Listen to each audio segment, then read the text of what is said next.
Seit Mitte des letzten Jahrhunderts fand in der westlichen Welt ein dramatischer Wertewandel statt. Das haben wir alle gemerkt. Genauer ein Verfall der traditionellen Werte des abendländisch-christlichen Kulturkreises.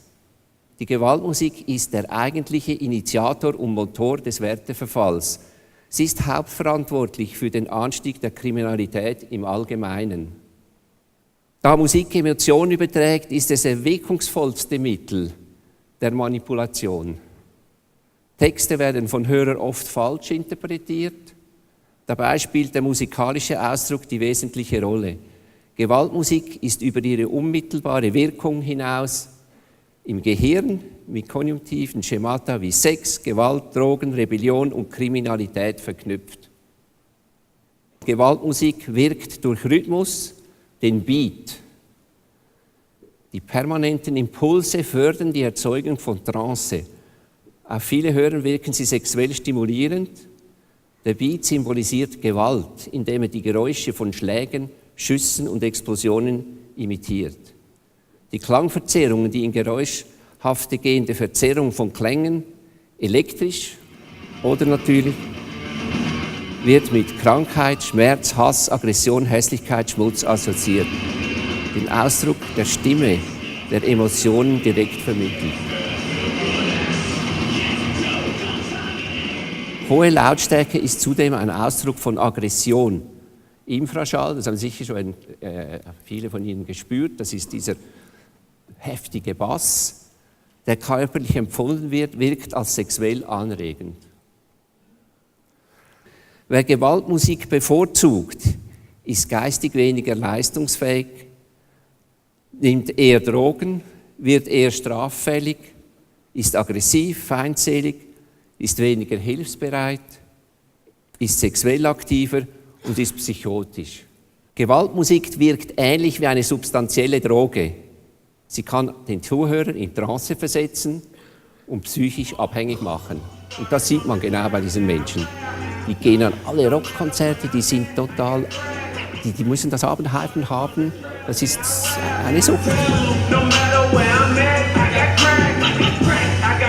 Gewaltmusik prägt die Erfahrung und Werte der allermeisten Kinder und Jugendlichen. Diese Musik und ihre Interpreten sind deren Vorbilder und wichtige Erzieher. Etliche Gewaltmusikproduzenten und Interpreten beabsichtigen erklärtermaßen, Kinder und Jugendliche zu Rebellen und Kriminalität anzustiften. Aber auch wo das nicht ausdrücklich angestrebt wird, bewirkt Gewaltmusik das automatisch durch ihren klanglichen Charakter. Gewaltmusik ist durch ihre klangliche Eigenschaft in besonderer Weise zur Manipulation von Menschen geeignet. Gewaltmusik und ihren Konsum sind verbunden mit Leistungsverweigerung, Vulgarität, hemmungslosen und verantwortungslosem Sexualverhalten, Gewalt, Drogen, Kriminalität aller Art und Satanismus.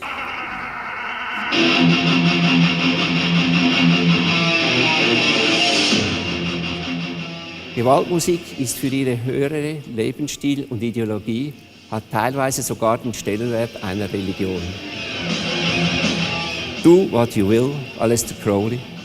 Do What You Want, Lady Gaga.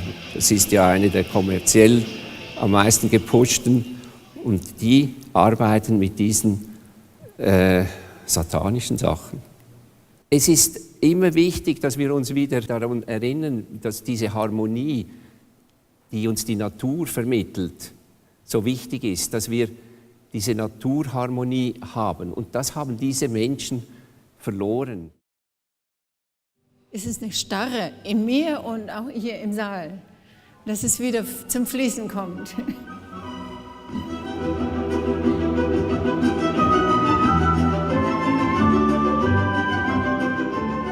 Ich möchte einladen, einfach die Türen zu öffnen für die Großartigkeit von so vielen verschiedenen Musikstilen. Gehen Sie auf Suche, auf Entdeckerfahrt durch die, ja, heute sagt man nicht mehr durch die Schallplattenläden, sondern wo auch immer Sie Musik finden können. Was ist Musik? Woher kommt sie? Warum bewegen uns manche Tonfolgen so stark, während andere uns eher unangenehm sind. Ich habe ein paar Folien zusammengestellt, auch was die Wissenschaft heute herausgefunden hat über Musik. Sie versucht, die Musik immer noch also mit verschiedenen Arealen im Kopf zu fixieren und möchte, dass die Musik eigentlich mit der Gedankenwelt im Gehirn in Einklang gebracht werden soll, aber was nicht funktioniert. Musik ist überall im Gehirn angesiedelt. Musik ist mit Gefühlen verbunden. Musik ist Teil unseres Lebens. Wir können einerseits, wenn ich Musik mache, kann ich Trauer, Freude, so wie gerade dieses Stück Musik, hat pure Freude ausgedrückt. Wir können alle Gefühle mit Musik, mit der Art, wie wir sie spielen, ausdrücken. Wenn ich ein Kind in den Schlaf wiegen will, dann ist es ganz natürlich, dass ich meine Stimme hebe, dass ich leise singe. Bei einer Hochzeitsfeier, wenn ich richtig feiere, dann vielleicht eher wirklich aus Freude heraus, kann es auch mal lauter sein. Es ist wirklich die Kunst, die angemessene Musik zu finden. Aktiv Musizierende und Zuhörer, die ist nicht alt. Das hat vor ein paar Jahrhunderten angefangen, dass man sich entweder zur einen oder zur anderen Teil der Gesellschaft fühlte. Es gab die aktiven Musikanten und die Zuhörer. Auch Konzerthallen gibt es noch nicht so lange. Das heißt, vorher waren alle mit beteiligt, alle haben mitgemacht.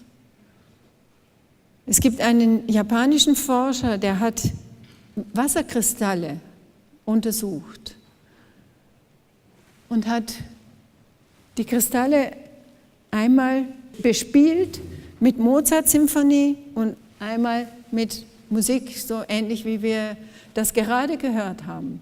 Und auch die Wasserkristalle reagieren darauf und bilden entweder wunderschöne Gebilde oder sie haben keine Chance, sich zu bilden.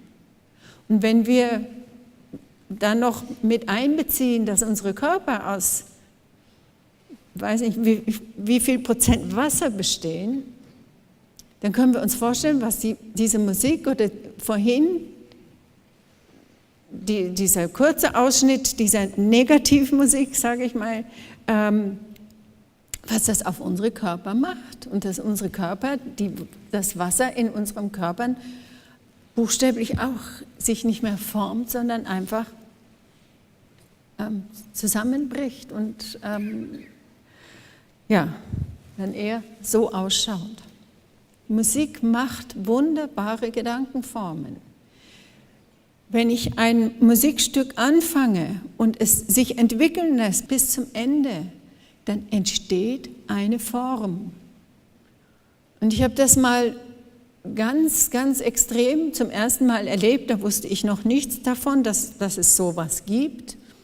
Ich war in einem Konzert gewesen und hatte das von Anfang an bis Ende erlebt und war rausgegangen und ich war nur perplex, weil ich dieses Gefühl hatte, da ist etwas entstanden, während von dem ersten Ton bis zum letzten Ton, das war eine Messe von Bruckner, 1,5 Stunden, es war mäuschenstill, es gab keine Regung war in der Kirche und es hatte sich etwas aufgebaut. Und die Wissenschaftler und Forscher finden viel heraus, machen eine Untersuchung nach der anderen. Aber das, was Musik wirklich ausmacht, das können sie nicht greifen oder begreifen. Das können wir nur in uns entstehen lassen. Und das Sehen führt uns nach außen und das Hören hat die Möglichkeit, uns nach innen zu führen. Die Musik zu hören passiert in uns. Und das ist etwas, was man nicht mit Gehirnströmen messen kann. Es ist einfach viel größer. Und so haben sie wirklich herausgefunden, dass am Hören von Musik und am aktiven Musizieren und am Komponieren nahezu alle bisher identifizierten Gehirnregionen beteiligt sind. Fast alle neuronalen Untersysteme sind dabei involviert. Und ein Musikwissenschaftler, der sehr viel also diese Studien betrieben hat in Schulen und Kindergärten, sagt, Musik ist für uns zweifelsfrei die sozialste aller Künste. Der Umgang mit Musik öffnet den Menschen zum Mitmenschen. Musik war und ist stets mit Menschsein verbunden. Hirnforschung und Musikwissenschaft haben zu Bachs Fuge einiges zu sagen. Zur Erklärung ihrer einzigartigen Schönheit müssen sie aber schweigen. Und er sagt weiter, die Seele der Musik fängt dort an, wo das Gehirn zum Verstehen nicht mehr ausreicht. Anders ausgedrückt, where words fail, music speaks.